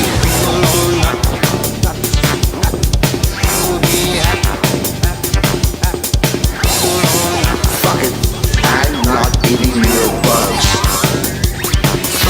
They're trying to take away what I fought so hard to get, so I'm going to say no to your cattle car train. Eat the bugs? Live in some communal pod with no fucking privacy? Oh, nothing and be happy? I've seen the people with nothing and they don't look happy. Eat the bugs? Live in some communal pod with no fucking privacy? Oh, nothing and be happy? I'm not eating your bugs. Fuck it. Fuck it. I'm not eating your bugs. Fuck it. I'm not eating your bugs. Fuck it. Fuck it.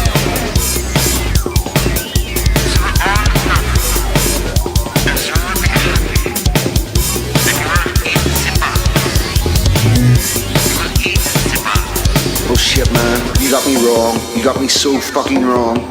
There are millions of us in the UK, billions worldwide, unvaccinated, striding out into our third winter of death with not a care in the world. Eating pig, eating cow, eating chicken, and we will not conform. Fuck it, I'm not eating your bugs. Hey, Klaus Schwab, this is 42, and I want the word with you. Motherfucker. Fourth Industrial Revolution. We have a window of opportunity for the great reset. Technology is a critical weapon. History is truly at a turning point. We can shape a better world, and we will reglobalize to make it a better place. So will honor, and so will be happy, and so will eat the bugs. Why we got me talking? Why is United Nations in charge of Stonehenge? Keeping me away from the stones? That's not world heritage, that's British heritage. You're getting to a point where the people just want to be left alone and going to get involved. Tell me again, why is United Nations running Stonehenge? Fuck it.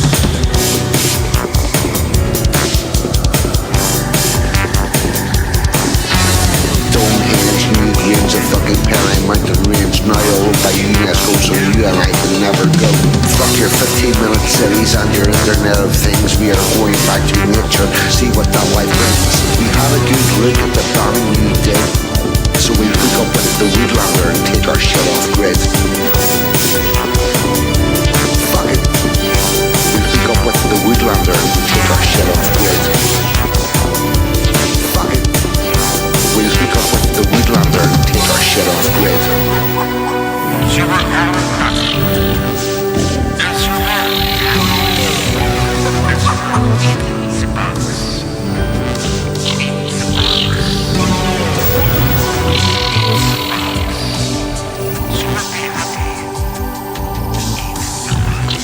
You are happy. This is 42 speaking. Welcome to the Resistance.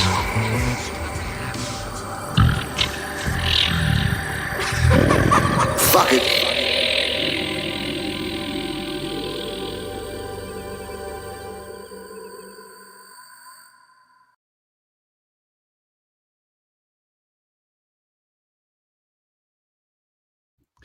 Right, I was muted. Okay, everybody, I'm going to say this very quickly.